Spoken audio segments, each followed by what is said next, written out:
My name is Jason Grillo. I'm the event director for AirMiners. Welcome to our first event of 2022. It's, again, wonderful to see so many people here. We've got maybe 60 people in the meeting so far. Hope to have more join as we go.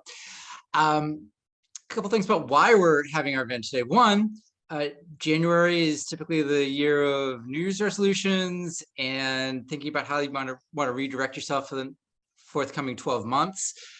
So great time to have something about how to find a job, how to potentially start a new career to fulfill a goal that you might have for 2022. That's one. In a larger sense, though, carbon removal is, I think, fair to say, now in flight. It's an industry that is starting to take off, and we're going to need more people working in carbon removal in order to reach the gigatons of carbon that will have to be removed from the atmosphere to meet the Paris Accord goals. So that in mind, it's going to need people from all different kinds of backgrounds, all educational backgrounds, all geographic locations, different, people with different skill sets, technical, non-technical, different people from diverse backgrounds, people from all sorts of various paths in their professional career. And finding that first job, finding how you can join, how you can seek a position that will provide you the meaning that you're looking for in your career in any way is a critical first step in getting into the industry. It's great to be excited about it, which I think we all are, but we wanted to today outline some of the paths that people have taken in order to become, in order to work in carbon removal, to find that job and what that meant for them. So with that in mind, we've got four panelists. We've got Heidi Lim, Omar Sadoun, Spencer Anderson, Kara Maizano. We'll hear from them all shortly. What we're going to do is have them each describe their own personal journeys, and then have a and then have a discussion among them. We'll start Q&A a little bit earlier than we normally do at 30 minutes into our meeting, so we can hear from you to have your questions of our panel. At about 60 minutes in, at the top of the hour, we'll stop. I'll have a couple of announcements at the end, and then we'll go into our Zoom networking, where you can get to know each other. Not just know of each other, if the semantics make sense. So that'll be in Zoom breakout rooms for about 30 minutes, starting at 1 p.m. Pacific today. So stick around in our Zoom, and we'll go from there. Meantime, without any further ado, I am going to cede the floor to our panelists and go from there. Please stay on mute, so if you're not speaking, so that we just minimize any background noise. Otherwise, I'll monitor the chat. Feel free to put your questions into the Zoom chat, and see you in a bit. All right. So which of you would like to start first? Spencer, Omar, Heidi, Kara?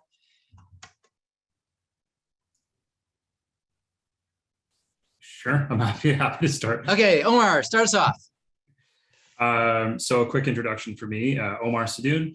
I work with Planetary Hydrogen, and my title there is Business Development Lead. I've been with the company for this is my 5th month now, and I started out as an intern. And as far as my journey into CDR, it was a bit of a winding and twisting one. My background, I'm sure, like most of yours, is not directly in environmental. I'm actually a registered nurse through my undergraduate degree. And I kind of had a twisting journey to CDR in that I wasn't really sure what I was going to do for a graduate degree, whether I was still passionate about healthcare and whether I wanted to stay in either a clinical role or a few of my years were spent in management at a healthcare facility. And one of my passions, growing up here in Canada was spending time outdoors. Or my path to sort of environmental protection and climate change was through adventure sport. And started thinking about how can I protect some of the wild spaces that I play in, and looked at doing a degree at the University of Waterloo. It was a master's in climate change, which was a fairly new graduate program that people could enroll in. pretty much on my last credit through that. And that was my entry alongside AirMiners into the world of CDR. One of the important things that I'll mention here that why I keep coming back to AirMiners is even going through schooling, not a lot of it talked about negative emissions technologies. It was still very nascent and early, and probably still is in a lot of ways. But when I was looking for additional courses I could take, AirMiners Boot Up was absolutely essential. It gave me a great overview of the space and the people. And I thank, not just Jason and Tito, but also John Sanchez for designing that program, because it was essential for me to be able to go into a conversation and, at least somewhat confidently have a working knowledge of what this industry is. Yeah, and so I did my internship with Planetary between September and December of this past year. And that's how I got here. So thank you. I'll popcorn this over to Spencer because he's to the right of me.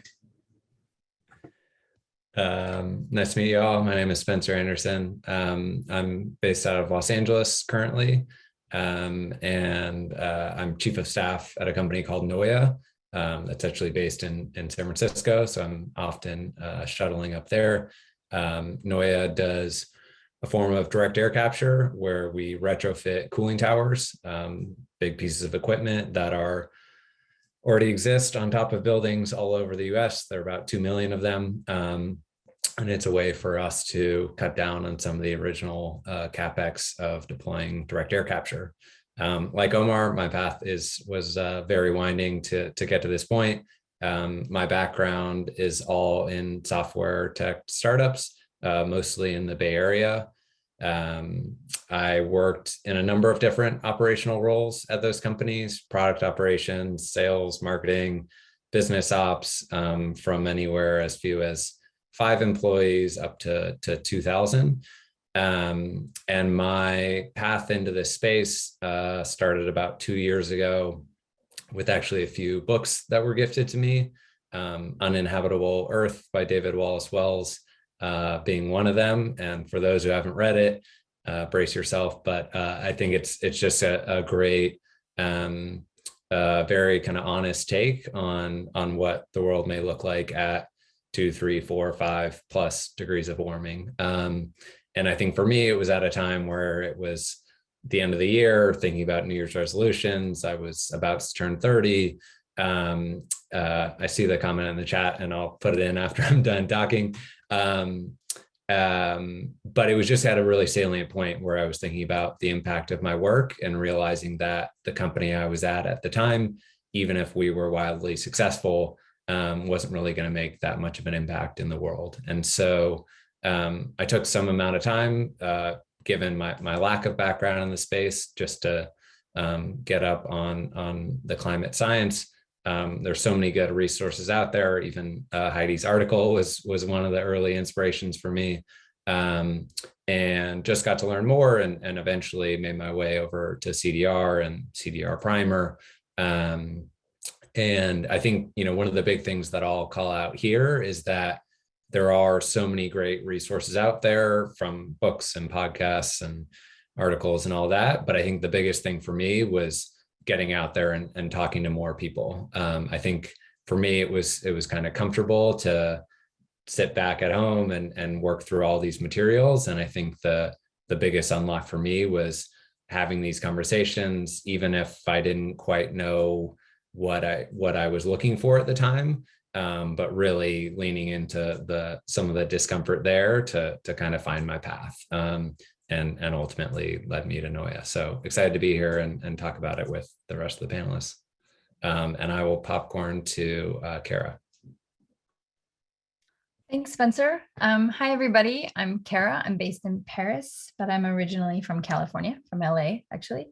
And I work as a research scientist for the Climate Map, which is a nonprofit working to understand and assess techniques for carbon dioxide removal and storage. We are currently working on road mapping carbon mineralization and DAC and storage techniques, and identifying what needs to happen to get those things to the requisite scale. I also have another project called Thanks a Ton, which I developed with a couple of other air miners. So we can literally thank people with a ton of removed carbon. So started off as a joke, but we made it work. And this project lets people purchase removals as gifts. But really the goal there is to promote awareness and acceptance of CDR as a climate solution. My background is not at all in carbon removal, but I started my PhD doing cosmology and I ended it doing particle physics. And I then did a postdoc in environmental epidemiology and exposure science, where I focused on air pollution and other climate impacts on public health. So very academic science heavy, but I'm not a chemist or a geologist or a chemical engineer. After a while, I got kind of tired, I guess, about thinking about the consequences of climate change, and I wanted to focus more on solutions. So I was also really missing physical sciences, and CDR just seemed like a perfect fit. Like I could think about concrete, actual solutions, and science at the same time. So that's how I ended up here. And I will popcorn it over to Heidi. Cool. Hi, everyone. First, I want to acknowledge that pat yourselves on the back for being here, because I think it's going to be a helpful event to you. And thanks for taking the time to invest in yourself and come to the panel. I'm realizing now, just like listening to the other, my fellow panelists here, that I kind of had to do a DIY version of what I think a lot of tools that are available now for carbon removal, which is really great to see that hopefully the kind of path that I took and the things I did will be a little more streamlined for you and your experience. I've been an AirMiner for like 4 years, maybe 5 years now, back when we were doing in-person events every month in San Francisco. And I was just kind of lurking around because it's a great space to be in, even then when there were, I think, like 100 people in the group, maybe less, which is kind of crazy to think about now. And I'm currently working as the director of the product ecosystem at 12, which used to be called Opus 12. We're a carbon transformation company. So basically we transform carbon dioxide into chemicals, materials, and fuels.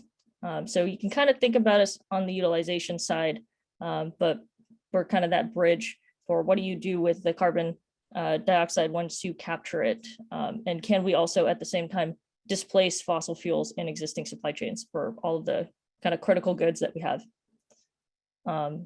So I actually did go into the working world wanting to work on climate. I studied environmental engineering and graduated in 2014 with my undergrad degree.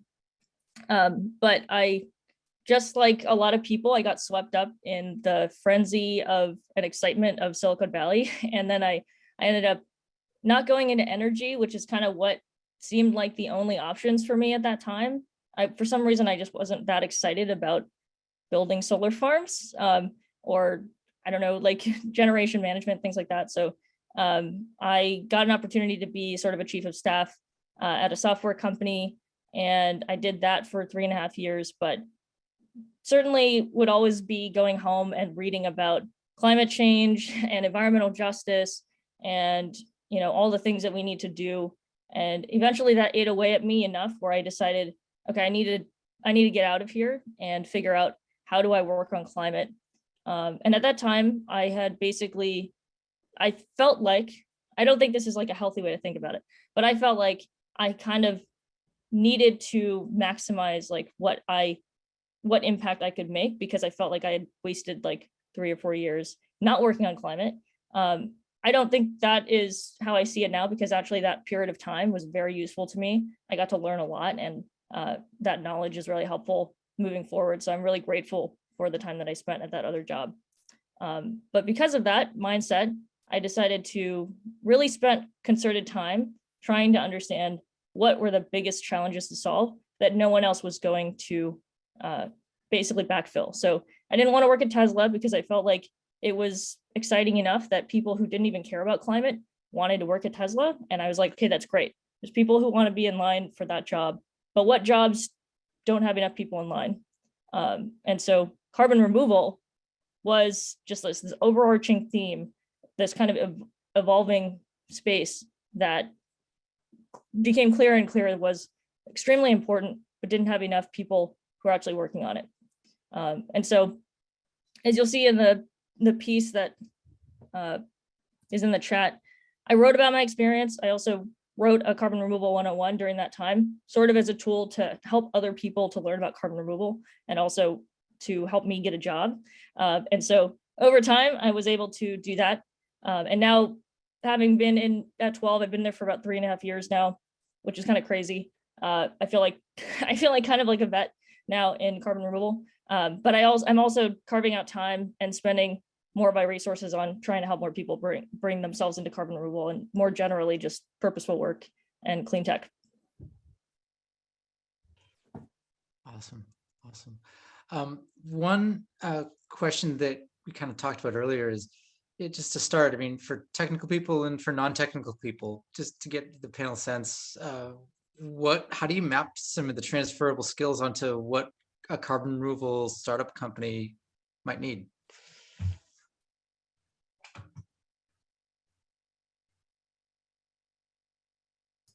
What has been your experience with that?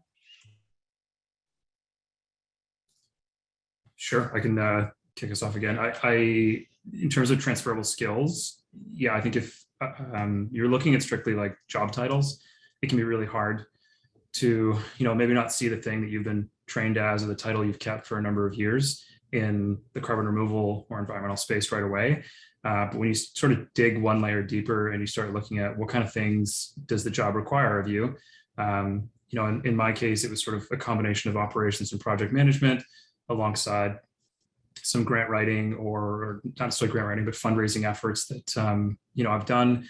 I could start to explain it in a more in-depth way, like this is why the skill set I have or that I've practiced over the last 2 years are applicable to what your company needs at this stage. So that's one of the things I always recommend to people is don't strictly look at job titles and say, I'm not qualified for that specifically. There's always a way that you can kind of tell your story in a compelling way that feels interesting and exciting. And then also just let your personality shine through, because, for you guys to be in the AirMiners community and connecting with each other, I'm sure there's a lot of you that have an interesting story to tell that is appealing to the company you're applying to or starting. Yeah, I guess one thing I'd add on the non-technical side, I mean, I think my experience was feeling like there was the path of going to slightly more mature companies, and on the operational side, working to optimize and improve some of what they were already doing, or what I ended up doing, which was going much earlier stage and building out some of the initial kind of 0 to 1 of the system doesn't exist, or we're doing it in an incredibly scrappy way, and how do we improve that? And so that was some of how I thought about the choices for me personally. I do think on the non-technical side, my personal experience was there were fewer roles at the time. I think I looked at a lot of companies where if I were a mechanical engineer or a chemical engineer, almost at any company, I could probably find a listing. And I think one of the learnings for me was just being really patient in my process and in my outreach, and trusting that work would compound over time. I think Heidi, you called out maybe 10 months on your search. Mine was about 9 months in total. And the opportunity for me came from an introduction to someone I'd spoken to 4 months before. And so it was not a directly linear process. And I was often just setting targets of how many people I wanted to reach out to, and knowing that this company I was really excited about today may not have a non-technical role, but if I, get on their radar now, they may have it in 4 months, and I may be kind of first in line to talk to them about it. Yeah, I'm gonna plus one of that. That's how I got my job at 12. I actually tried to be in contact like 3 different times within a year, like a year span, until I ended up getting my first position with 12 as chief of staff, which was kind of a catch-all to my just general business skills. And so, yeah, I think a lot of companies don't necessarily know what they don't have. Like if you go to them and your story and you say, hey, like this is my experience and this is what I can provide to you, especially at that earlier stage, they could certainly be receptive, because that's something that maybe you're kind of giving them consulting, like, hey, at a company size like yours, you may want have these challenges and I can help you to fix that. And if it's not the right time, I totally agree. Like I'm a big fan of planting seeds that, you know, you may have 100 calls and one of those calls is the thing that you need. And so, yeah, I also spent a lot of time on LinkedIn, reaching out to people and sending emails, connecting to people here in AirMiners. Like it's easier than ever to find connections just by sitting at home and writing, you know, typing in your computer and finding ways to connect into people that are across the world. So yeah, those are good. Those are good things to do.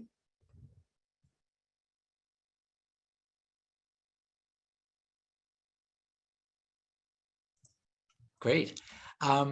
One question that we also saw from some of the audience pre-event responses to the registration question is, how do you effectively network in carbon removal? A lot of people who signed up for our event are here in order to network, and so some tips and pointers on how to make connections and forge those relationships would be maybe helpful based on your own experiences, everyone. Yeah, so I think you're here. Like this is a great way networking event. You can spend some time afterwards meeting with each other and you know, hopefully connecting. I think my experience was similar to what Heidi was talking about, where, you know, I sort of bought like a LinkedIn premium account for a month and then just emailed as many people as I could that I thought, you know, were had a interesting journey to their position, and then I wanted to learn more about what sort of problems they were having in their role. And it really wasn't about asking them for a job. A lot of it was just sort of like, you know, the new version of can I buy you a coffee, and just learn about how you got to where you are. And if I could do that in person, even better, but COVID obviously made that really difficult in the early years. Similar to Spencer and Heidi, you know, it took me a little over a year to get to this role that I'm in with Planetary now. And then use your existing networks, just kind of tell a friend, this is the type of job I want, or this is the kind of role I'm gunning for. And people are really inclined to help you if they know, if you know what you want. So if you can be kind of specific about, you know, I want to work in CDR, and someone knows someone that might potentially be in a role that's fitting that. So yeah, that was my way. I'd also add, like, I got to know a lot of people because I did a study group last fall that was organized by John Sanchez. This is like pre-boot up. This is what boot up turned into. Our boot up is the result of that study group. So I met people there. There were some climate sprints afterwards that were originally called problem packs. And I that's actually where I met my co-founders for Thanks a Ton. But I met people through that as well. And AirMiners is really helpful in that there are things going on. For example, we just started a mineralization study group for the month of January. But anybody could, you know, create their own thing. You don't have to wait for somebody else to create something you're interested in. You can say, I really want to dig into DAC. Let's have a DAC study group for February and put out a call and see who signs up. And I think that's a good way to get to know people and to get to know the space a bit better. And then people understand what it is that you're looking for and what you're good at, so they can refer you to others, because everybody's trying to talk to everybody else as much as they have time for. So yeah, you use AirMiners for all sorts of things. Yeah, I'll circle back to this, the piece that I wrote about the carbon removal 101. That to me was a tool that had lots of, it was a way to reach out to people and say, hey, I'm like writing about carbon removal. I really think you're interesting what you do. And could I chat with you for 15 minutes and learn more? So, you know, whatever version that looks like for you is providing value to other people and showing, hey, I actually know about carbon removal, or I know about mineralization, and I can show my expertise instead of just, you know, saying, oh, I've been studying it and I know it, but not being able to show it. And you're actually providing value to other people who are also probably trying to learn. And you can take that to a company and show like, oh, you actually have some subject matter expertise and you're serious about about this type of field, and also showing how your mind works. So that could mean anything. Like I'm on TikTok now, and like you could be making TikToks and be talking about carbon removal. there's not a lot of stuff going on Carbon Talk. So you should definitely do that if you are on the app. But there's just so many things that you can do. Just be creative and show, what your little niche is, and yeah, how it fits in. You can do that so easily nowadays with the internet. And the other thing that I thought about was for when you're having these conversations with people asking for, 20 minutes of their time for advice, or maybe you're interested in their company. Highly recommend you can just straight up ask, like, with my skill set XYZ, how do you think I could fit in to your company, or how do you think I could fit into the field? And that's okay to ask. It feels like maybe that's kind of strange, but that's a question that when I was in my search, it was very helpful to kind of have those wheels turning, because I think it also gets them to think, oh yeah, like I could see this person fitting in to my organization. I'll double down on what Heidi just said, because I think it's really important. There's that question. And the other question I would ask in all my informational interviews or coffee talks was, who's the next person you think I should talk to? Who in your network can you introduce me to? And do you mind just sending a quick email, just saying hi? And if they have time, they have time. But it's a good way to just kind of keep leapfrogging to the next opportunity. And then you suss out both the combination of like, what's the skill set I have that other people are recognizing in me and my resume states, as well as, where's the right fit that this industry seems to think I should move towards. Sorry, for folks that don't know, because I didn't say it in my introduction, Planetary Hydrogen and Ocean Alkalinity Enhancement Company. And if people are interested afterwards, I'm happy to talk about sort of the project and the scale and what Ocean CDR is. All right, cool. So the other question that came up from the pre-event questions was what kind of skills are in most demand? But Keon Jukes had something, you kind of jumped the gun on that. Feel free to unmute yourself, Keon, and ask the panel about particular skills that you think might be of interest. Yeah, so I was asking to see if software engineering and graphic design were in demand in the industry. Currently, I'm doing a lot of research. Heidi, I've seen your articles. Thank you for those. Those are very helpful. And I'm really just trying to get a feel for the types of skill sets that are needed by companies. I've been looking at a lot of the different startups that are kind of, I guess they're pretty much established now. Many of them have funding already. And just trying to get a feel for the gaps that people have in their organizations. I have a recommendation. You should definitely go talk to the climate design. What's it called? Jason, Climate designers, yeah. Yeah, climate designers. There's a group, climate designers, run by Impossible. What's their name? Anyway, go there, and they're a consortium of designers that are specifically interested in working on climate.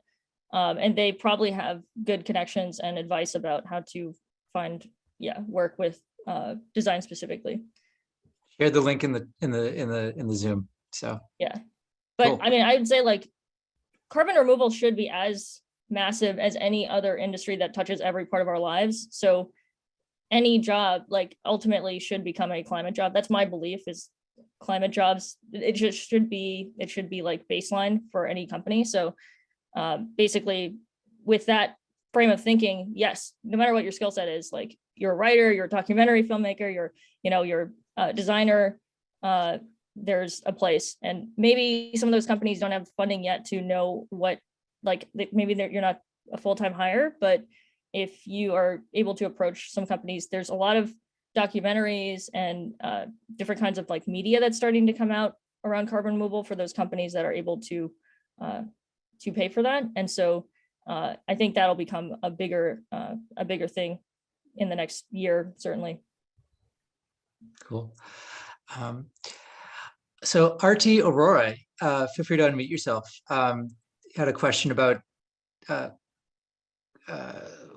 any class recommendations. So go ahead.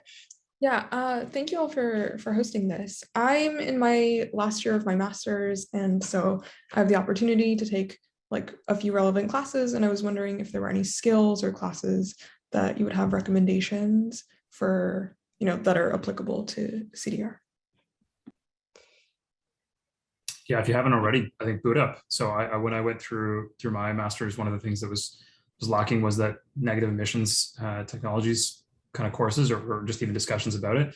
And I can't say enough good things because it's one of the best tools that I've been able to use, and it cost me nothing other than time, and it provided me the opportunity to talk to all of you. Yeah, I think it also depends on like what you want to be doing in the future. So like Heidi said, every job needs to become a climate job. CDR needs every skill set. So if you're a marketer, it needs marketing. Like, I mean, there's anything you can think of. So it depends on what you want to go into afterwards, like what kind of role you would like. I mean, my first thought was like take more chemistry classes, but that's because I work on things where I need to understand the chemistry, and my background's in physics and not chemistry. So I would go back and take chemistry classes and geology classes, but that's not going to be the same for everybody based on what they want to do within CDR. And I think that you can do anything. You just need to apply it. Cool. Max Zeller, you had a question about web job sites. Are you here, Max?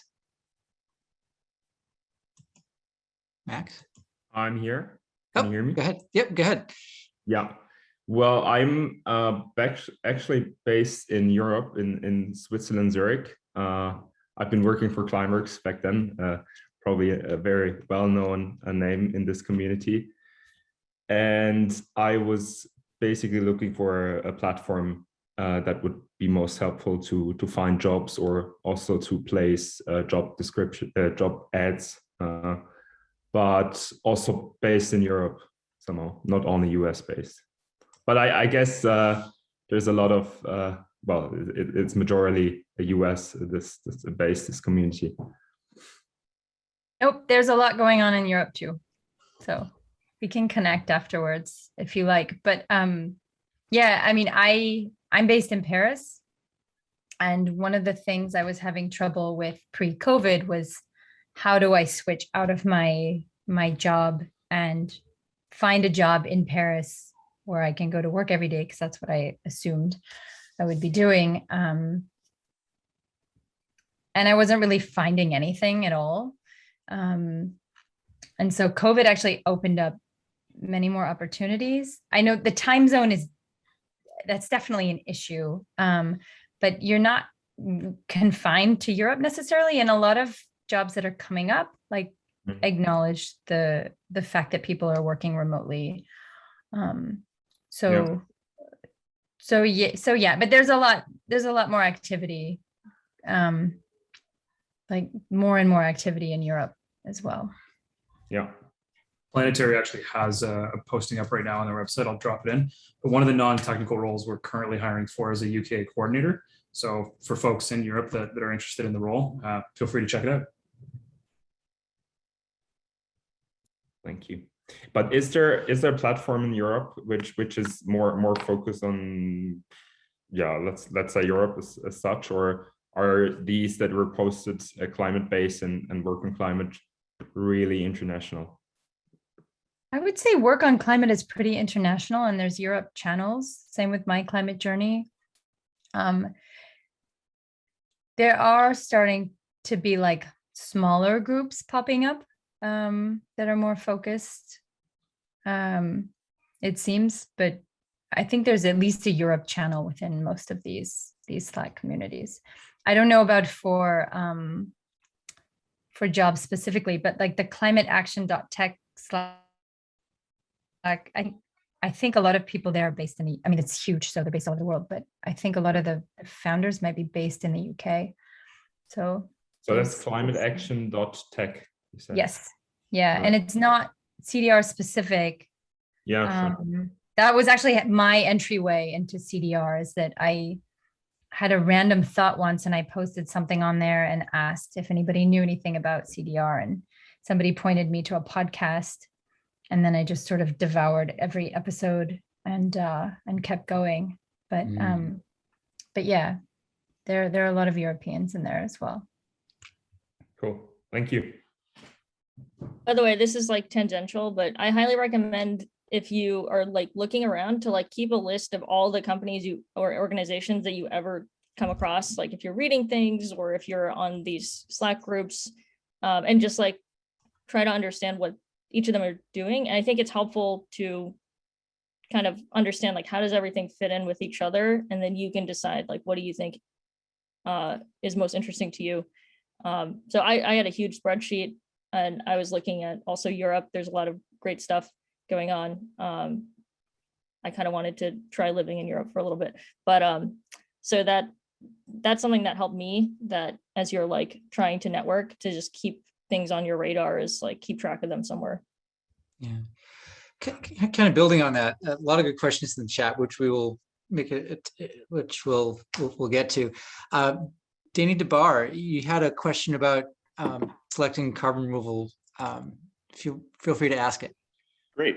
Thanks all for your time. So I'm thinking about climate more generally, and CDR is one niche in that. How did you all find CDR from maybe solar or renewables or other different facets of the community? I can jump in. I actually, this is totally random. I found it by thinking about air pollution. So none of those things. I was just thinking about, I was thinking about an idea I had to create a different type of air pollution detector, because that's what I was working in at the time. And then I sort of remembered something from my PhD about cosmic rays interacting with carbon atoms. And then I kind of went off on a, on a tangent. And then I was like, oh, I don't even know anything about carbon removal. And that's how that started. But yeah, I think, well, I'll let someone else answer. Yeah, I mean, I think for me personally, it tied into a little bit what Heidi was saying before about having this spreadsheet. And similarly, I had kind of, in my own words, what were they doing? How did they relate to other companies? And why is it especially exciting to me? And so I think I came to CDR after having read Drawdown and seeing all of the emissions reduction strategies, and then seeing some of the controversy, especially on Twitter, and discussions of moral hazard and just, you know, questions about investment into CDR. And so I think for me, it came down to being able to answer that question on a personal basis, based on my understanding of it. Is this something that, you know, do I agree with the premise that we need it at a very high level out in the future, which I do. And so that was kind of my lens for assessing companies in the space, you know, CDR specifically, but similar to you, I mean, my lens was broader than CDR, but I think I was able to answer that question affirmatively, and that put many more companies kind of in my yes bucket. Yeah, not too dissimilar from what the others have said here, but when I came to decide that, you know, CDR was where I wanted to focus a lot of my attention, especially around, you know, my next job, it was when I was going through school, a lot of it was phrased as sort of like there's the mitigation side and there's the adaptation side, and you know, there's very little in between. And I saw it sort of as like, well, do I want to work on, you know, a better battery or grocery bag or solar panel, or is there more we can do to support those living in the communities being affected by climate change today? And the way I saw CDR, and you know, maybe some of you guys will relate to this, is a ton removed is a global benefit. So it benefits just as much those living in, you know, where I am in Canada and you know, where some of you might be in California, as it does the countries that are, you know, contribute the least to this problem. So what attracted me to CDR was sort of the equity side of this, that there's an adaptation element as much as there is the mitigation effect of the direct removal. And then in addition to that, I was met another group of passionate people. And I think one of them is actually in this conversation, Liam St. Louis, who alongside Naeem Merchant, you know, were a group of Canadians that wanted to figure out why there's so many startups happening in Canada. And they, you know, tolerated my total ignorance in the space for a long time and were super kind to help teach me. what I was missing, and connect me to the rest of the community, including the folks, at Planetary who I met through AirMiners, and then, there's all kinds of connections. So yeah, they all kind of supported me into saying that, yeah, keep going, and you're going to succeed if you just kind of be persistent, and CDR is a great space. Cool. Garrett Guard, feel free. Hi, yeah. I currently work at the Institute for Carbon Removal Law and Policy out of American University, which is cool. Yeah, thanks for the thumbs up. But in the kind of the academia space, a lot of these jobs are like short, like 1 or 2 year contracts and whatnot. And looking at people in like the private sector, or even the nonprofit sector that's not academia, like I don't know if any of you have experiences with like career transitions into that space from academia into I guess more like the business side of it, and kind of what tools would you have for somebody who, I kind of know what's happening in the CDR space, but really from a policy perspective and not a technical perspective. And when I look at kind of these job opportunities, it's all like chemical engineers and whatnot, and it's like, well, does that mean I have to stay in academia, or do I, have to kind of to do other things? So yeah, that was kind of a little bit of a ramble, but that was my question. I should probably take this one. Yeah, I've spent most of my adult life in academia. And I've been like just over a year that I've been out. That's a really tough thing. Yeah, I think it's really tough. I don't even have a good answer for you. In my case, I just quit. Like my contract was up, and I said, okay, I'm going to focus on something else, and I'll just see how long it takes me to find another job. Because there was no, at least for me, like there was no easy transition. I think from a policy standpoint, I feel like you probably have a lot more options. For me, it was weird because I had a PhD in one subject and a postdoc in another subject. And I knew I wasn't going to go on to get a faculty position in either one of those things because I had split. And yeah, I really didn't know where that would lead when I left. But there are positions that come up sometimes. And I think also you have an opportunity to create your own position. Just by being an expert at something and sort of like pushing in the right spots. Maybe I'm not being very clear, but yeah, I'm happy to talk about that further because that was a huge issue for me, especially like, and I work with a nonprofit now. It's just the mindset is so different, and it's something that I'm like, I grapple with every day. But yeah, I think there'll be a lot of options for you. There are not that many people in the world who understand CDR policy.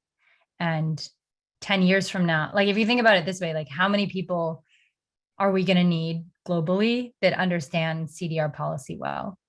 And it's not the number we have today. So I think you're in a really a blessing and a curse, to be completely honest. It's nice to be one of the few, but then it's also like, well, no, but you're starting now, right? So yeah. Like 10 years from now, you will be an expert. Say you continue somehow, you will be an expert, and there'll be all these new people coming up. But you will have been doing it for however many years. So cool. So Sean Gong had a question that got +1 a couple times. So Sean, if you're in the chat, oh, there you are. Also quickly, Jason, I don't know if you noticed that somebody's got their hand up as well. Yeah, it's Sean, and then get to the person who's raising their hand. So yep. Thank you, Jason, and then all the panelists. I can thank you enough how much how helpful it is, because it's very relatively new industry, and then it's easy to get lost, and then really appreciate all of your help. Basically, I have seen a lot of articles and then resources talking about how to get a job in climate change, but I noticed a lot of them kind of tailored to the people who are less experienced. So they start their first job, or first, couple of years experience. But myself and a lot of people in the work on climate community, we all have over 10-year professional experience, and then find it a little bit difficult to find a role that matches our expected expectations in terms like the salary, in terms of the title. At the same time, a lot of the jobs require very specific experience in, let's say, the energy. Unfortunately, because we're all new to this field and we don't have that right experience. So that's the challenge we have. At the same time, besides climate-based, we don't know a lot of other places to look for these jobs. For example, LinkedIn is a big place, but their search is not great. So it's not easy to kind of filter. So, okay, I want to look for a job in CDR, and then they will give me the results.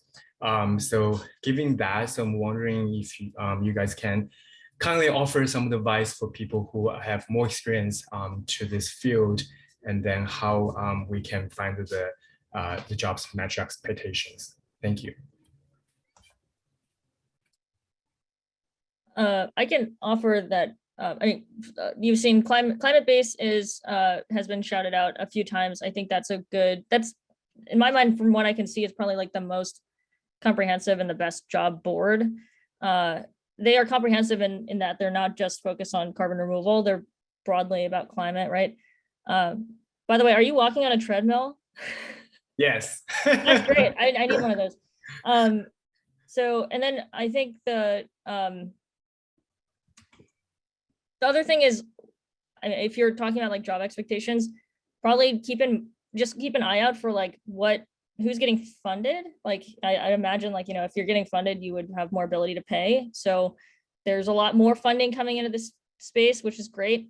But one way to look is like, maybe there's one startup that you see has raised a decent amount of money. So 12, for instance, we raised a pretty big Series A last year. Go and look at like who is invested in these companies, and then look at their portfolios and see what other companies are under those portfolios. So just like, that's one way you can try to expand your view of things, is like see who is getting invested in. You can go directly to those VC or deep tech venture firms and see what is in their portfolio. Yeah, I guess one thing I would add to that, some of the outreach I did was not to people in roles that I wanted to be in, but was directly to investors and asking them the question of, what are great founders that you see in the space? What are the companies that you're especially excited about? And I think, one of the value adds that investors try and provide to their portfolio companies is helping them with hiring. And I think especially more senior hiring. And so I think if you are able to create relationships with some of the folks, unfortunately the roster is not as long as we wish it were in terms of climate specific investors, but I think making inroads there may help you, because then they have kind of the point of view to know when their portfolio companies have that need, and they can introduce you in there. So I think that is maybe one idea of a wedge in for you. I think somebody was talking about like, are there firms in the chat? And I think there was Climate People, and I think Work on Climate were some other channels that I'd signed up for, and that send out newsletters from time to time about how to get hired in the space. So if that's useful to anyone, I can see if I can dig up any info on that and send it out to the chat.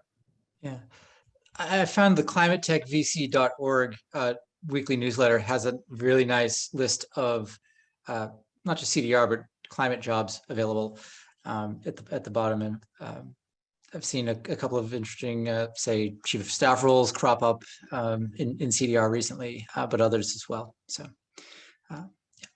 Cool. Jake, you're raising your hand. Go ahead. Hey there, can you hear me? Yep, go ahead. Okay, so the question I have is, I've got an XPRIZE team going. It's a nonprofit ministry here in Las Vegas. Okay. We have a very complex proposal. It literally encompasses all different aspects. So you got the air, land, bio, everything involved. Sorry, I'm working at the park here, so you might hear some geese in the background. Geese, yep, go ahead. So my question is, exactly, is there some sort of a platform that I can get in touch with? Because of the fact that it's such a diverse need, I need app developers, I need fundraisers, I need pretty much every aspect of it is going to be involved in doing this, networking in general altogether. Is there a platform where I can get in touch with people that I can actually make like true connections with, and then actually put them on to tasks involved in this similar to like third-party verifications for carbon removal on the different proposal templates. So like several different ideas are going to be integrated into one carbon removal platform. That's sort of the proposal I've got for the XPRIZE. And so it's not just going to be one way to take carbon out. It's going to be more, it's all the ways, anything that's proven and available. How can I get the expertise to get people involved in doing that specific task? Because I keep getting sent to shows like this, and it's sort of just kind of tells me their life story, and I love to hear about the path that people take. But I sort of need tangible, like, who do I call? How do I get in contact with? Where can I do the testing? What sort of prices are there involved and stuff like that? Go ahead. That's my question. My first suggestion is to get on AirMiners, and we have a really good job postings channel. Sorry, I didn't mean to co-op the panel here, but we have a very active channel in Slack where people put a lot of attention to new opportunities that they're looking for, and where employers can put job postings as well. I don't know if others have others on the panel have thoughts.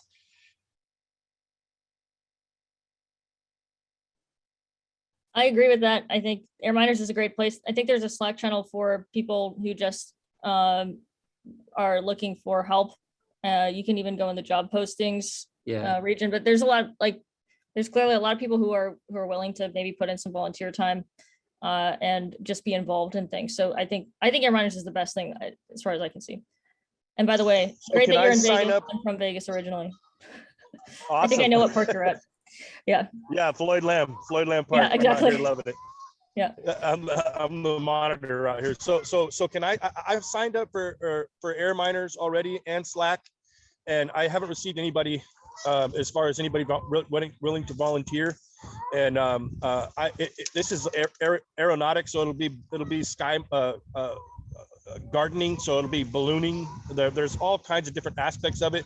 Okay. So if anybody is involved, is it okay if I put a shout out there? They can sign up at christcommanded.com and give me your email, and I'll send you an invite for the XPRIZE team. You can put your expertise in it and turn thought into action today. Okay. If you can get into the Zoom chat, that might be a good place to do it. Cool. See, last question. Let's see. Mike Benchamal. It looks like he had a couple questions, actually. Mike, if you're still on.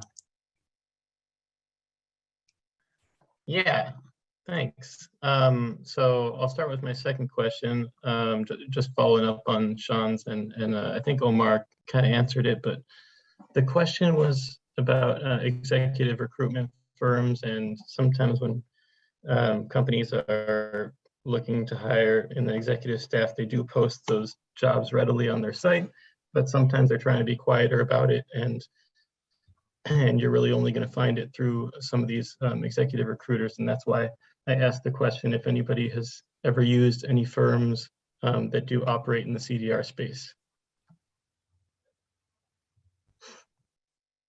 I don't know any firms that operate exclusively in the CDR space. Some of there's Climate People is a recruitment firm, and they're listed on the side. Yeah. That might, I will say, I have 2 jobs right now, basically, and neither one of them were advertised. So it's really one I created myself, and one they reached out to me. And I think, yeah, I think that aside from that, like that could be really valuable, but it's also really helpful just to network and keep telling people what you're interested in doing, because stuff just pops up. So. Yeah, thank you.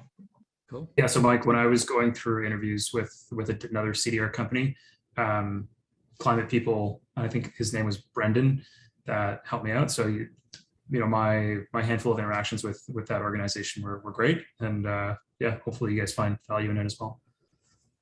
Yeah, I'll definitely reach out to them. I appreciate that. The other question I asked earlier was about different resources, just any kind of publications, newsletters that offer, you know, updates on technologies and companies, and a couple of people have offered some things in the chat that are great. And if anybody has any other ones they want to shout out, that would definitely be appreciated. Cool. We don't know if we have time to get this in. Heather Langsner had a really good question about financing for CDR companies. Heather, do you want to just put that in there, and we'll see if we can get it in? Sure, really quickly. I may be working under Jennifer Granholm to usher big scale stuff through the loan program office, because I'm good friends with Jigar Shah, who was the former Sun Edison CEO. And the problem is that I'm looking at scale. I need it to be pretty big. Can I bundle this together? And also, can I somehow find a job where I can start building the business case around this stuff? And even though Klaus Lackner was my professor, so I actually have like a background in some of this.